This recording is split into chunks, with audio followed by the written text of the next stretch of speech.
नमस्कार श्रोता बंधु। आज शुणा गोदाबरीश महापात्र गल्प धूर्त पंडित। आलोच्य गल्पटी 3टी भागरे विभक्त। आसतु शुणा यार प्रथम भाग। जो दिन राजसभा तर्क पंचानन पंडित श्री धनपति हेतुशर्मा विद्या बागीश भारतीभूषण नवागत पंडितों द्वारा अपमानित होई घर को फेरिले, से दिन कलाहांडी जंगल अंचलर से क्षुद्र जमीदार राजधानी रे घर चहल पड़गला। तर्क पंचानन घर को फेरी खाली चीचा हेले।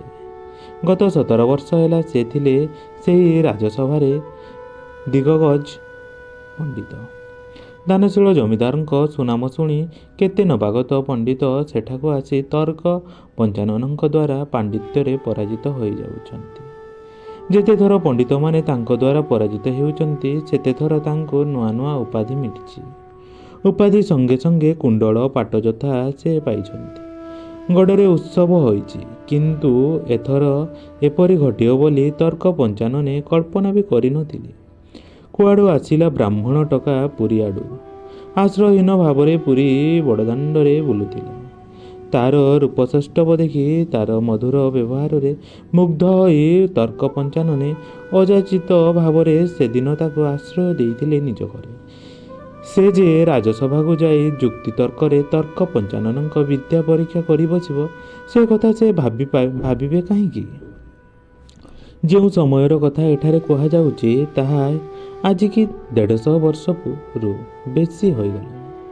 सेतेबेले केतेक जमीदार एक प्रकार निशा थिला जे सेमाने विद्यार आदर करते बोली देखाई हेबा पाई पंडित पंडित भितरे लढ़ई लगाती। ए लढ़ई रे जे जिणिला से हेला राजसभार बड़ पंडित। ताकू मिलिबो प्रथम सम्मान, तांकू मिलिबो आग आसन। तर्क पंचानन धनपति राजसभा जड़े दुरागत अज्ञात कुलशील 22 वर्षर युवक द्वारा जुक्ति तर्करे हारिगले बोली से तांको कष्ट हैला ता नुहे। से भाबिले आगको कौन हेबो। सभारे थाई से देखिले राजा हसिले। पाख लोके तांको प्रति किपरि न्यून दृष्टि कथबार्ता कले। आउ सेही नवागत युवक को सस्नेह सम्मान देबारे लगी पड़िले। सेतिकी रे कथा सरीथिले किछि नथिला। से जानती से जेतेबेले एही सभा को प्रथमे आसीथिले तांको प्रति मध्य एही परि सम्मान सेतेबेलर वृद्ध जमीदार देखाइथिले। सेतेबेले से जो बहुदिनर सम्मानित सभा पंडितों को हराइथिले, हराइबार 2 दिन परे से निजर सम्मान रक्षा करने पाई राज्य छाड़ी चली जाइथिले। तर्क पंचानन भाविले तेबे कौन मु सेहीपरि चलीजिबि कुआडे? सुदूर पुरी जिल्लार एक भग्न विध्वंस मफसल गाँरु 17 वर्ष तले चली आसीथिले। 17 वर्ष हैला से गाँर माया ममता छाड़ी दे आसीछि। से मानस चक्षुरे देखिले गाँटा हुए तो आहुरी ध्वस्त विध्वस्त हो जाउछि। गाँर 100 घर परिवार भितरु 50 रु बेसी जीविका उपार्जन रे किए कुआडे चली जाई केउठी आश्रय नेछन्ति। ए परिणत बयस रे नूतन संसार गढ़िबाकू तांकू आउ स्थान मिलिबो केउठी? तर्क पंचाननकर चिंतार कारण एतिकी नुहे। तांकर एकमात्र कन्या आसन यौवना सौदामिनी हेला बड़ चिंतार कारण। 4 वर्ष तलू सौदामिनीर हाथ को 2 हाथ कराइबा पाई से चारिआडे आखि बुलेई आसीचंती, तथापि पाई नाहांती। एही चिंतारे रातिरे तांको निद हेउ नाही। दिनरे खाइबाकू रुचि हेउ नाही। घरे पत्नीकर ताड़न। एतिकी बेले राजसभा ए निर्यातना तांको काठ करिदेला। से दिन संध्यारे घर को आसी निर्बाक भावरे नित्यकर्म सारी असुस्थता कारण देखाई शोई पड़िले। तांकर ए मनोभाव से जेते लुचाइबाकू चेष्टा कले मध्य पत्नी पाखरु एड़ाई पारिले नाही। बुद्धिमती पंडित पत्नी खड़ी ताड़ी सबू कथा बुझिनेले। स्वामी पाद मंचाकू कहिले, अच्छा तुमे ये कथा को चिंता करुच, मु बाट बतई देवी। तुमको राजसभारू केही काढ़ी पारिबे नहीं। एही नुआ पंडित हरिहर तुमको बाप परी मने करियो। तुमे से कथा करि पारिले हेला। तर्क पंचानने से ही पड़ी रही पत्नीଙ୍କର ଅଙ୍ଗରେ ଶିଥିଳ ହାତକୁ ଥରେ ଦୁଇଥର ଥାପୁଡ଼େଇ କହିଲେ, ତୁମେ ବାୟାଣୀ ହେଲ କି? ସେ ଆସିଛି ମୋତେ ଖାଇବାକୁ, ସେ କ'ଣ ଛାଡ଼ି ଚାଲିଯିବ? ସେ ମୋତେ ଖାଉ, ସେଥିରେ ମୋର ଚିନ୍ତା ନାହିଁ। ମୁଁ ଏଠାରୁ ଚାଲି ଯାଇପାରେ, କିନ୍ତୁ ସୌଦାମିନୀର ଯେ ବୟସ ହୋଇଗଲାଣି, ଆଉ ବେଳ ନାହିଁ। ତାର ହାତକୁ ଦି ହାତ କରିପାରିଲେ ମୋର ଏତିକି ଖାତିରି ନଥିଲା। ଏତିକି ବେଳେ ପଣ୍ଡିତ ପତ୍ନୀ ସେହି ଅନ୍ଧାର ଘର ଭିତରେ ଟିକିଏ ସ୍ୱର ବଦଳାଇ କହିଲେ, ହଁ ହଁ ବୁଝିଲି, ମୁଁ ତାର ବାଟ କରିସାରିଛି। ତୁମେ ସେଥିପାଇଁ ଚିନ୍ତା କରିବା ଦରକାର ନାହିଁ। ତର୍କ ପଞ୍ଚାନନେ ଏ କଥା ଶୁଣି ଚମକିଲା ପରି ଉଠି ସେଜରେ ବସି କହିଲେ, ତୁମେ କରିସାରିଛ? ତାହେଲେ ତ ମୁଁ ଏ ରାଜସଭା ଛାଡ଼ି ଚାଲିଯିବାକୁ ମୁହୂର୍ତ୍ତେ ହେଲେ ବିଳମ୍ବ କରିବି ନାହିଁ। ପଣ୍ଡିତ ପତ୍ନୀ ଜୋରରେ ହସି ହସି କହିଲେ, ନା ନା, ତୁମକୁ ରାଜସଭା ଛାଡ଼ିବାକୁ ହେବ ନାହିଁ। ତୁମେ ରହିବ, ତୁମ ପାଖେ ମୁଁ ରହିବି। ସୌଦାମିନୀର ହାତକ ଦି ହାତ ହେବ, ଏଥିରେ ତୁମର ଆପତ୍ତି କ'ଣ ଅଛି? ତର୍କ ପଞ୍ଚାନନଙ୍କର ସ୍ୱର ସମ୍ପୂର୍ଣ୍ଣ ବଦଳିଗଲା। ସେ ବ୍ୟଗ୍ରତା ସହିତ ପଚାରିଲେ, ତେବେ କ'ଣ ପାତ୍ର ତୁମ ଆଖିରେ ପଡ଼ିଛି? ମୁଁ ଜାଣିନି, ମୋତେ ବି ପଚାରି ନାହଁ। ତୁମେ ବୁଝିଲ କେଉଁଠି ପାତ୍ର କାହିଁ? ପଣ୍ଡିତ ପତ୍ନୀ ଏତିକିବେଳେ ସେହି ଅନ୍ଧାରରେ ସ୍ୱାମୀଙ୍କ କାନ ପାଖକୁ ମୁହଁକୁ ନେଇ ଫୁସ୍ ଫୁସ୍ ସ୍ୱରରେ କହିଲେ, ପାତ୍ର ପରା ଏଇ ହରିହର। ମୁଁ ସବୁ ବୁଝି ସାରିଛି। ତାଙ୍କ ମତଲବ ସେ ସୌଦାମିନୀଙ୍କ ସାଙ୍ଗେ ହସି କଥା ହେଉଥିଲେ। ସୌଦାମିନୀ ବି ତାଙ୍କୁ ନ ଦେଖିଲେ ଭାଇ ହରିହର ତୁମକୁ ହରେଇଛନ୍ତି କି ନାହିଁ ମୁଁ ତ ଜାଣି ନଥିଲି। ସେ ଆସିଲେ ଆଗ, ତୁମେ ଆସିଲ ପଛରେ। ସେ ଆସି ଦାଣ୍ଡ ଘରଟାରେ ଏବେ ମୁହଁ ମାଡ଼ି ଶୋଇଛନ୍ତି। ସୌଦାମିନୀ ଗୋଡ଼ ଧୋଇବାକୁ ପାଣି ଦେଲା। 3 ଥରରେ କହିବାରୁ ଉଠି ଗୋଡ଼ ଧୋଇଲେ। ଖାଇବାକୁ ବଢ଼ା ଗଲା। କ'ଣ 2 ଗୁଣ୍ଡା ଖାଇ ଆଞ୍ଚଇ ପକାଇ ମୁଁ ଶୁଣିଲି କ'ଣ ସୌଦାମିନୀକୁ କହିଲେ, ମୁଁ କାଲି ଚାଲିଯିବି। ତୁମ ନନାଙ୍କୁ କହିବ ମୋ ଉପରେ ବିରକ୍ତ ହେବେ ନାହିଁ। ଝିଅଟା ସେତିକି ବେଳୁ ମନ ମାରିଦେଇ ମୋ ପାଖେ ଚୁଲି ମୁଣ୍ଡେ ବସିଲା। ତୁମେ ଆସିଲା ବେଳକୁ ସେ ଶୋଇପଡ଼ିଲାଣି। ତାର ମଧ୍ୟ ଖିଆପିଆରେ ମନ ନାହିଁ ଦେଖିଲି। ଏଥିରୁ ତୁମେ କ'ଣ ବୁଝିଲ କହିଲ? ତର୍କ ପଞ୍ଚାନନେ ହଠାତ୍ ଯେପରି ସେହି ଗାଢ଼ ଅନ୍ଧାର ଭିତରେ ଆଲୋକର ଦେଖା ପାଇଲେ। ପଣ୍ଡିତ ପତ୍ନୀ ସେହି ଅନ୍ଧାରରେ ବୃଦ୍ଧ ସ୍ୱାମୀଙ୍କର ମୁଖମଣ୍ଡଳ ପରିବର୍ତ୍ତନ ଦେଖିପାରିଲେ ନାହିଁ ସତ, କିନ୍ତୁ ତାଙ୍କ କଥାରୁ ବୁଝିଗଲେ ସେ ବାଟ ପାଇଛନ୍ତି। ତର୍କ ପଞ୍ଚାନନେ କହିଲେ, ତାହେଲେ ତ ଆଉ ଚିନ୍ତାର କଥା ନାହିଁ। ମୁଁ ଯେ ହାରିଛି ସେଥିରେ ଖୁବ୍ ଜୟଲାଭ କରିଛି। ଆଉ ମୋର ଚିନ୍ତାର କାରଣ ନାହିଁ। ସୌଦାମିନୀ ସୁଖରେ ରହିଲେ ମୋର ସବୁ ହୋଇଗଲା। ବର୍ତ୍ତମାନ ଦ୍ୱିତୀୟ ଭାଗ। ଏ ଘଟଣାର ମାସକ ପରେ ଦେଖାଗଲା ଜମିଦାରଙ୍କ ରାଜସଭାରେ ତର୍କ ପଞ୍ଚାନନ, ପଣ୍ଡିତ ଶ୍ରୀ ଧନପତି ହତୃଶର୍ମା, ବିଦ୍ୟା ବାଗୀଶ, ଭାରତୀ ଭୂଷଣଙ୍କ ସହିତ ପଣ୍ଡିତ ହରିହର ନନ୍ଦ ସମାନ ଆସନରେ ବସିଛନ୍ତି। ଜଣେ ଜଣକୁ ସମ୍ମାନ ଦେଖାଇବାରେ ଲାଗିଛନ୍ତି। ରାଜସମ୍ମାନ ଉଭୟଙ୍କୁ ସମାନ ଭାବରେ ମିଳୁଛି। ରାଜଧାନୀର ଲୋକେ ତର୍କ ପଞ୍ଚାନନଙ୍କୁ ଯେ ଭକ୍ତି ଓ ସମ୍ମାନରେ ଦେଖୁଥିଲେ, ପଣ୍ଡିତ ହରିହରଙ୍କ ପ୍ରତି ସେଥିରୁ କିଞ୍ଚିତ ଊଣା କରୁନାହାନ୍ତି। ପଣ୍ଡିତ କନ୍ୟା ସୌଦାମିନୀ ନିଜ ପିତାଙ୍କ ଘରଠାରୁ ଗୋଟାଏ କାନ୍ଥ ଛାଡ଼ବାଡ଼ରେ ନୂତନ ସଂସାର ଗଢ଼ି ନେଇଛି। ଶ୍ୱଶୁର ଓ ଜ୍ୱାଇଁ ଭାବରେ ତର୍କ ପଞ୍ଚାନନ ଓ ହରିହର ରାଜଧାନୀରେ ଯଥା ଉପଯୁକ୍ତ ବ୍ୟବହାର ପରସ୍ପର ଦେଖାଉଛନ୍ତି। ରାଜାଙ୍କ ଘରୁ ପତ୍ର, ପୁଷ୍ପ, ଫଳ ଯାହା ଆସୁଛି, ସେଥିରୁ ଅଧେ ତର୍କ ପଞ୍ଚାନନଙ୍କ ଘରକୁ ଗଲେ ଅଧେ ଯାଉଛି ହରିହରଙ୍କ ଘରକୁ। ବିଦ୍ୟାରେ ହରିହରଙ୍କ ସନ୍ଦେହ ହେଲେ ତହିଁରେ ସନ୍ଦେହ ମୋଚନ ହେଉଛି ତର୍କ ପଞ୍ଚାନନଙ୍କ ପିଣ୍ଡାରେ। ତର୍କ ପଞ୍ଚାନନଙ୍କର କୌଣସି ଜରୁରୀ ଦରକାର ପଡ଼ିଲା ତ ହରିହର ସେଠାରେ ହାଜର। ଏହିପରି ଭାବରେ ମାସ ନୁହେଁ, 2 ମାସ ନୁହେଁ, 4 ମାସ ନୁହେଁ, ବର୍ଷ ବର୍ଷ ହୋଇ ସୁରୁଖୁରୁରେ 2ଟି ବର୍ଷ କଟିଗଲା। 2 ବର୍ଷ ପରେ କ୍ରମେ କ୍ରମେ ଫୁଲରେ ଲାଗିଲା ପୋକ। ସୌଦାମିନୀ ଓ ହରିହରଙ୍କ ଭିତରେ ପଡ଼ିଲା ନାହିଁ। ଏ ଯେ ଅପଡ଼ ଅତି ସାମାନ୍ୟ କାରଣ। ସୌଦାମିନୀ ଯେବେ ଭାତ ଥାଳିର ଡାହାଣ ପାଖକୁ ଡାଲି ଗିନା ଥୋଇଲା, ହରିହର ସେଥିରେ ଆପତ୍ତି କରି କହିଲେ, ଗିନା ରହିବ ବାଁ ପାଖରେ। ବସିବାର କାଷ୍ଟ ଆସନକୁ ସୌଦାମିନୀ ଯେବେ ସଳଖେ ପକାଇଲା, ହରିହର କହିଲେ, ସେଇଟା ଭୁଲ। ସୌଦାମିନୀ ବଜାରରୁ କିଣି ଆଣିବା ପାଇଁ ସରୁ ଧଡ଼ିଆ ଲୁଙ୍ଗା ପାଇଁ ବରାଦ ଦେଲେ। ହରିହର ଠିକ୍ ଓଲଟା ମୋଟା ଧଡ଼ିଆ ଲୁଙ୍ଗା ନେଇ ଆସିଲେ। ସୌଦାମିନୀ ଲୁଙ୍ଗା ପିନ୍ଧି ଡାହାଣ ପାଖେ ଗଣ୍ଠି ଖୋସିଲେ। ସ୍ୱାମୀ ହରିହର ସେଟାକୁ ନାପସନ୍ଦ କଲେ। କହିଲେ, ତାହା ସଂସ୍କୃତିର ବିରୋଧୀ।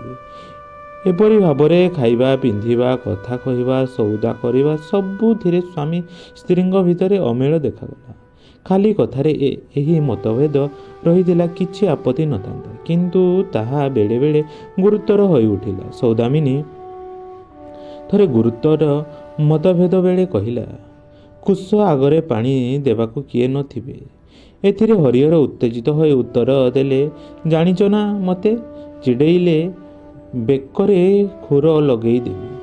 ପାରିବାରିକ ଜୀବନରେ ଏହିପରି ମତଭେଦ ମନାନ୍ତର ଭିତରେ 3-4 ବର୍ଷ ଗଲା ପରେ ଦିନେ ତର୍କ ପଞ୍ଚାନନଙ୍କ ଘରେ ଜଣେ ଅତି ବୃଦ୍ଧ ଆସି ପହଞ୍ଚିଲେ। ତାଙ୍କ ନାମ ଶତପଥୀ। ସେ ହେଉଛନ୍ତି ତର୍କ ପଞ୍ଚାନନଙ୍କର ମନ୍ତ୍ରଦାତା ଗୁରୁଦେବ। ଗୁରୁଦେବ ଶତପଥୀ ସେଠାକୁ ଆସିଲା ବେଳେ ହରିହର ଯାଇଥିଲେ କାର୍ଯ୍ୟାନ୍ତରରେ ଦୂରକୁ। ଦିନେ ସକାଳେ ଶତପଥୀ ପ୍ରାନ୍ତକୃତ ଉଦ୍ଦେଶ୍ୟରେ ଘରୁ ବାହାରି ଖଣ୍ଡେ ଦୂର ଯାଇଛନ୍ତି। ସେହି ବାଟରେ ହରିହର ଫେରି ଆସୁଥିଲେ। ହରିହରଙ୍କୁ ଦେଖି ଶତପଥୀ ହଠାତ୍ କହି ପକାଇଲେ, କିରେ ହରିଆ, ତୁ ଇଆଡ଼େ କୁଆଡ଼େ? ହରିହର ସଙ୍ଗେ ସଙ୍ଗେ ଶତପଥୀଙ୍କ ଗୋଡ଼ ତଳେ ଲମ୍ବ ହୋଇ ପଡ଼ିଯାଇ କହିଲେ, ସାନ୍ଧେ, ତମେ ଆସିଛ ବୋଲି ମୁଁ ବାଟରୁ ଶୁଣିଥିଲି। ତୁମେ ମୋତେ ମାରିବ ନା ରଖିବ? ମୁଁ ଯାହା ଜାଣି ଜାଣି ଭୁଲ କରିଛି ତୁମକୁ କିଏ କହି ନଥିବେ, ମୋଠୁ ଆଗ ଶୁଣ। ଏହା କହି ରାଜସଭାରେ ତର୍କ ପଞ୍ଚାନନଙ୍କ ସହିତ ଜୟ ପରାଜୟ ଠାରୁ ଆରମ୍ଭ କରି ସୌଦାମିନୀର ପାଣିଗ୍ରହଣ ପର୍ଯ୍ୟନ୍ତ ସବୁ ବିଷୟ କହିଗଲେ। ଗମ୍ଭୀର ଭାବରେ ଦୂର ଆକାଶକୁ ଚାହିଁ ଶତପଥୀ ସବୁ ଶୁଣି ଖୁବ୍ କମ୍ରେ ଉତ୍ତର ଦେଇ କହିଲେ, ହଉ, ଭୁଲ କରିଛୁ କି ଠିକ୍ କରିଛୁ ସେ କଥା ଆଉ କିଏ କହିବ। ଏତିକି, ଯାହାକୁ ଆଶ୍ରୟ କରୁଛୁ ବା ତତେ ଯିଏ ଆଶ୍ରୟ କରିଛି, ତୁମ ଦୁହିଁଙ୍କ ଜୀବନ ସୁଖମୟ ହେଉ। ଏହା କହି ଶତପଥୀ ଗନ୍ତବ୍ୟ ପଥରେ ଚାଲିଗଲେ। ବର୍ତ୍ତମାନ ଶୁଣିବା ତୃତୀୟ ଭାଗ, ଯାହାକି ଶେଷ ଭାଗ ଏହି ଗଳ୍ପର।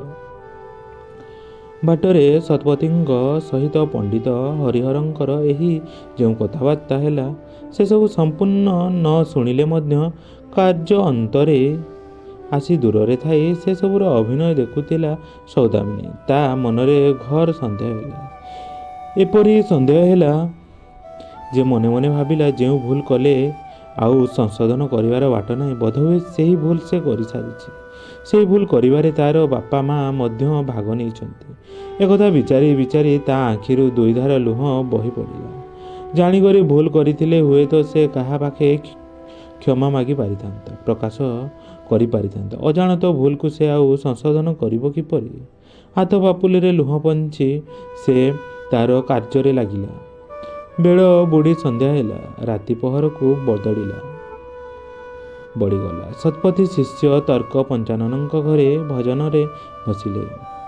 ଏତିକି ବେଳେ ସୌଦାମିନୀ ଅର୍ଦ୍ଧ ପାଗିଳିନୀ ବେଶରେ ସେପାଖ ଘରୁ ଚାଲିଆସି ଶତପଥୀଙ୍କ ଆଗରେ ଲମ୍ବ ହୋଇ ପଡ଼ିଯାଇ କରଜୋଡ଼ି କହିଲା, ତୁମେ ମୋର ବାପାଙ୍କର ଯେତେବେଳେ ଗୁରୁ, ମୋର ପରମଗୁରୁ। ଆଉ ଜଣେ ମୋର ପରମଗୁରୁ ମୋର ସ୍ୱାମୀ। ମୋର ପରମଗୁରୁ ସକାଳେ ଆପଣଙ୍କ ଗୋଡ଼ତଳେ ପଡ଼ି କ'ଣ କହିଲେ ମୁଁ ଜାଣେନା, ମାତ୍ର ଆପଣ ତାଙ୍କୁ ଯେ ଆଶ୍ୱାସନା ଦେଇ କହିଲେ ସେତକ କେବଳ ମୋର କାନରେ ବାଜିଛି। ଏବେ ମୋତେ କହନ୍ତୁ, ମୁଁ କାହିଁକି ତାଙ୍କୁ ମନେ ମନେ ଭଲ ପାଇ ପାରୁନାହିଁ? କାହିଁକି ମୋର ମତଭେଦ ହେଉଛି? କାହିଁକି ସେ ମୋତେ ବାରମ୍ବାର କହୁଛନ୍ତି ତଟିରେ ଖୁର ଲଗାଇ ଦେବେ ବୋଲି? ଖୁର ତ ତାଙ୍କ ପାଖରେ ନାହିଁ। ଖୁର ରଖି ବି ସେ ଖିଅର ହୁଅନ୍ତି ନାହିଁ। ସେ ବି ବନ୍ଧୁକ ବ୍ୟବହାର କରନ୍ତି ନାହିଁ। କେବଳ ରାଗିଲେ ଖୁର କଥା ନ କହି ବନ୍ଧୁକରେ ମାରିଦେବି ବୋଲି କାହିଁକି କହୁନାହାନ୍ତି? ସେ ଖୁର ଭୟରେ ମୁଁ ତାଙ୍କୁ ଘରେ କାତି କୁରାଢ଼ୀ ହତିଆର ଲୁଚେଇ ରଖିଛି, କାଳେ ଖୁର ନ ମିଳିଲେ କାତି କୁରାଢ଼ୀ ସେ ଲଗାଇ ଦେବେ ବୋଲି। ଶତପଥୀ ହସି ହସି କହିଲେ, ତୁ ବାୟା ହେଲୁ କିରେ ଲୋ ସୌଦାମିନୀ? ତୋର ପରା ସେ ସ୍ୱାମୀ, ଇହକାଳ ଓ ପରକାଳ ଉଭୟର ଦେବତା। ତୁ ତ ସେ ଦେବତା ପୂଜାରେ ଭୁଲ କରିନାହୁଁ। ଭୁଲ କରିଛନ୍ତି ତୋର ବାପା ମା, ଆଉ ଭୁଲ କରିଛନ୍ତି ସେ ନିଜେ। ତୋରି ଜାଣିବା ପାଇଁ ମୁଁ କଥାଟି କହୁଛି। ହରିହର ବଡ଼ ବୁଦ୍ଧିମାନ ପିଲା ଥିଲା। ପୁରୀରେ ପଢ଼ିଲା ବେଳେ ମୁଁ ଦେଖିଛି, ସେ ଥରେ ଯାହା ପଢ଼ି ଦେଉଥିଲା ଦ୍ୱିତୀୟ ଥରକୁ ତା'ର ସବୁ କଣ୍ଠସ୍ଥ ହୋଇଯାଉଥିଲା।